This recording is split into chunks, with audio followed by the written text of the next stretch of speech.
There's many different types of portraits, many levels of portraits that you can do. I've been doing this particular style of portrait for 30 years. I do them in art shows, amusement parks, malls, wherever I can get a spot.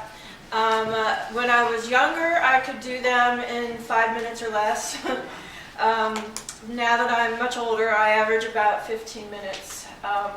And it's supported my family all of these years.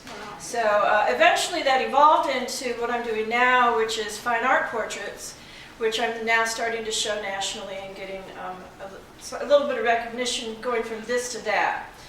So a lot of fine art shows consider this to be craft more so than fine art, but not all. So I have done these at some local fine art shows, and they've been really fun.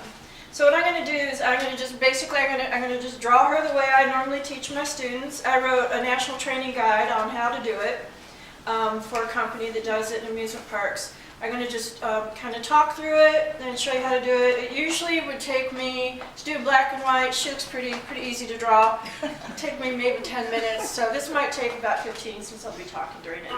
And if you have questions, I can talk and draw at the same time. So just let me know if you have questions as I'm going. Now I usually do them in color, and I bring demos with me to the show. And the trick is when you're working at a show is to constantly be drawing. So what I like to do is I pull kids off the street and ask them to sit for me.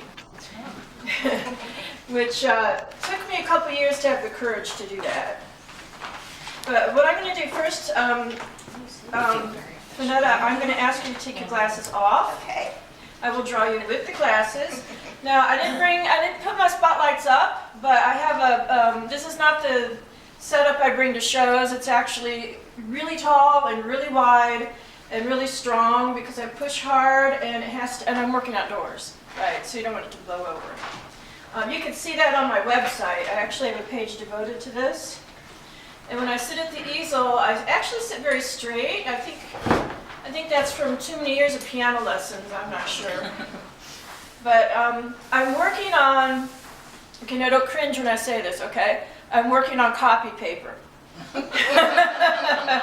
Because remember, this has to be very affordable, so you have to keep your price costs down. But what I'm doing here today can be done just as easily on Canson paper, any color you want, on the smooth side, which is very much like working on vellum. Or you can use any very smooth, more acid-free paper. Okay.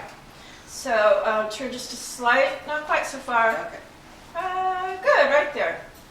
Now what I do is I don't do an undersketch when I draw this way, although I do when I'm doing my frontals.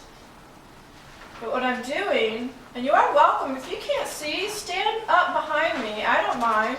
Best place to stand is right here so you can see her profile and my drawing. And what I'm doing is I'm drawing her angles. I'm not, and this is the hardest thing when teaching beginners. Most of my students are pretty young, but to teach them not to draw what they think lips should look like, but to draw what they see, which is not always easy. So for me, I start with the nose going down.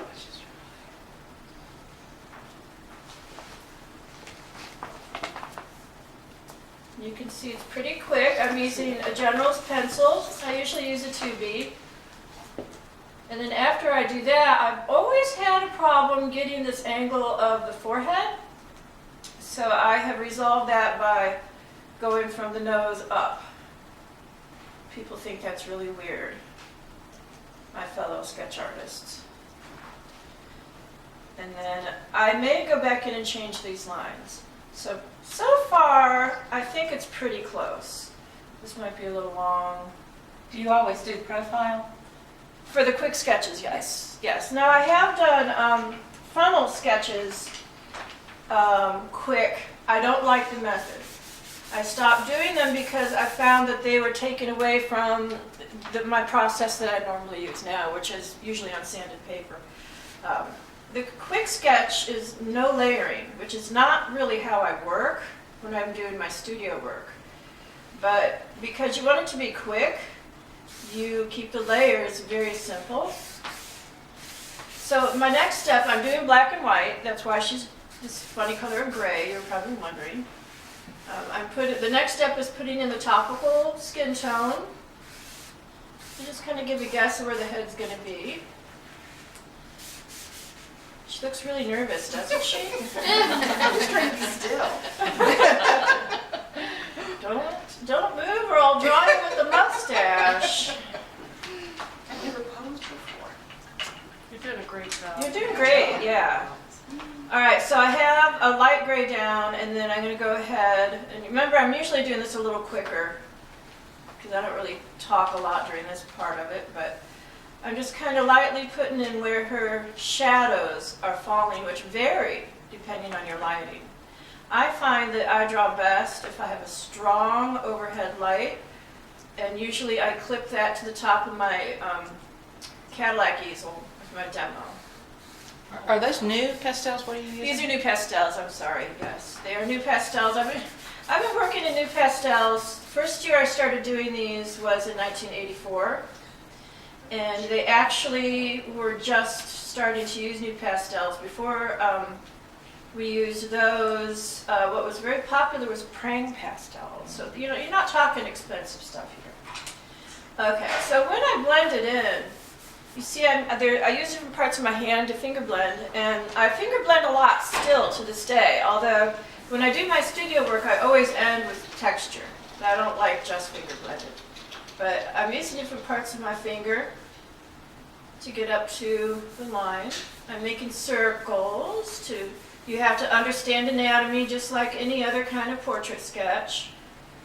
And my students hate it when I give my anatomy lessons because I make them actually draw muscles and skulls, and they really hate that. They try to call out sick on that day. But it really, really, really helps. So if you have the opportunity to do that, I would recommend it. Just find something online that shows skull and muscles. Okay, now I need to sit back in the chair a little bit and make sure I'm liking the likeness, which is that's pretty close. I probably could go back a little farther here, but I can hide that with her glasses. One thing you never do when you're drawing in public, and imagine usually I'm on a street corner or at an art festival, and I have a circle of people around me the whole time. So the last thing you ever do when you're drawing is say oops. Never, ever say oops. Never say oops. I thought you were going to say use an eraser. And I don't use erasers. No, there's other ways to fix mistakes, which are much more creative. Mistakes happen for a reason. They're little gifts. Okay, so I'm starting with the value of her nose, and I don't know if you can see, but I'm actually drawing some of her muscle shapes. And then I blend with my little pinky, blend those in. I'll blend more later. And Now, are you using the pencil now? this is again back to the charcoal pencils. This one is the Conte of Paris. I like generals too, but it depends on how dark a person's skin tone is. Generals are a lot harder, so they don't give me the blend that I want. Then I draw the upper lip. And what I'm actually doing, the way I explain it to students, is I'm drawing the negative shapes, what I kind of refer to as jumping points. So since I drew that upper lip, I can see where that bottom lip needs to go. And then I can see where the chin needs to go. You notice I'm working left to right because I'm right-handed. And continuing to clean the lines as I go.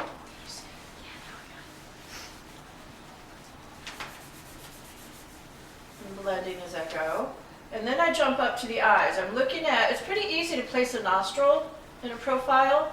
So I jump from the edge of the nostril up to her bottom lid and just make a light line. But I do still have to understand proportion. So once I've got the pencil work done, we're going to check it and see if I messed up. Which I do still mess up.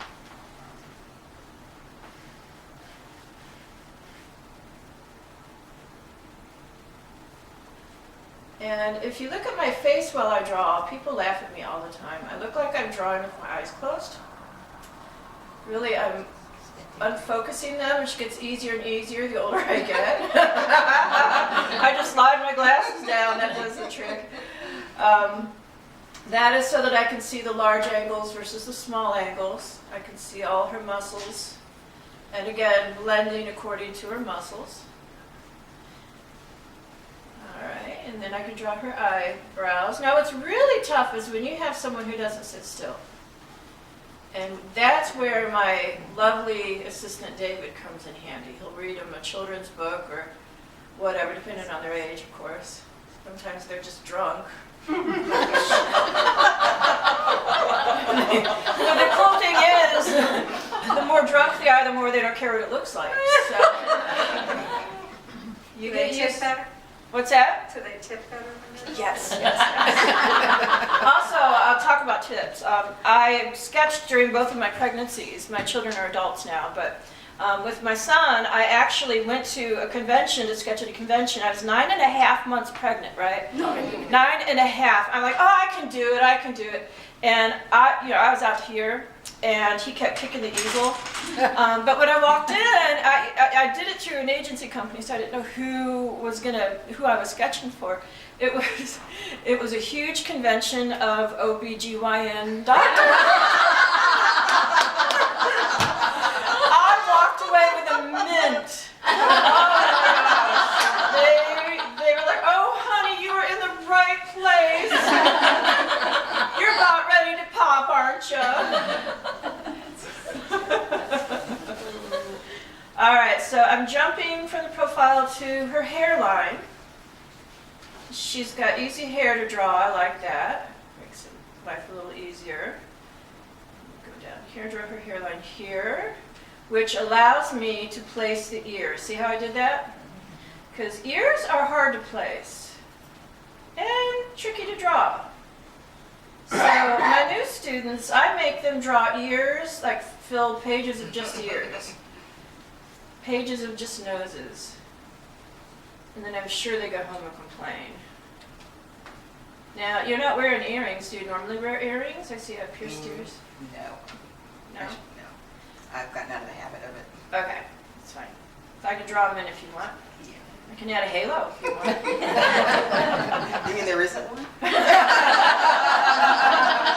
You lose it somewhere?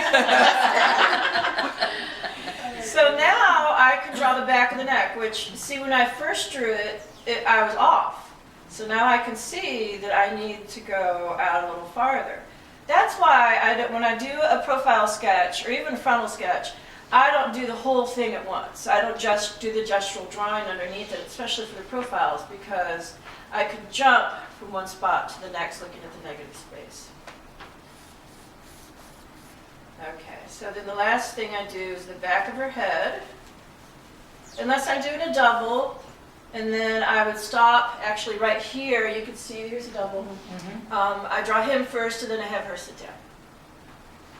So I keep the hairline when I'm drawing it. I keep it pretty light because I'm going to go over that with the new pastel when I actually draw her hair in. And you can go ahead and put your glasses on now. All right. Now there's a lot of things that you can do to draw quicker that have nothing whatsoever to do with rushing. You don't see me rushing through this, do you? Little things like asking them to put their glasses on before you're ready for them to do it. Using the same color, like if she had a red sweater and red glasses, I would paint that or draw that all at the same time. And when I draw the glasses, again, I'm just looking to see how far down on her face they go. And this is one of the hardest things to do in doing a profile portrait. You would never guess this. It's getting this line straight at this angle.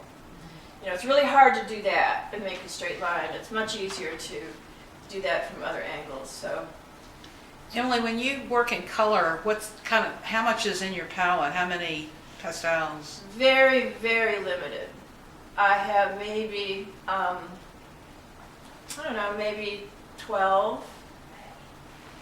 Okay, now I see a shadow under her glasses, so I'm going to go ahead and draw and blend that now. And now I'm going to sit back and make sure I like it. I think her chin could go in a tiny little bit, which I can cover that mistake up later. That's what white new pastel is for. All right, so at this point, I start shading. And another thing that speeds me up is normally, okay, I put the pencil down and grab the next color right away. I do it very quickly. It's not a matter of rushing, it's just that I know what I'm doing because I've done it for a long time. So I think what we're gonna do is I'm gonna use black new pastel and I'm gonna rub it on my pinky. See that? At least I think that's black and not dark blue. And it's a matter of flicking your wrist. Now, if any of you are going to the convention this spring, the IAPS convention, Rita Kirkman is doing a very similar demo there. She's actually a good friend of mine. We've been sketching in amusement parks together for years, in malls and places like this. Does she do a lot of animals? She's known for Like very cows. colorful? Yeah, she's Okay. fantastic. Yeah. We met when we were 18, so we would draw together all day, and then we would go out and drink beer together all night. Great fun. Great fun. She asked me to come along to assist her with her quick portrait demo, but I wasn't able to work it out this year. And then you talked about measuring. Did you already do that? Oh, I want to show you that. Thanks. Now, for someone who's been drawing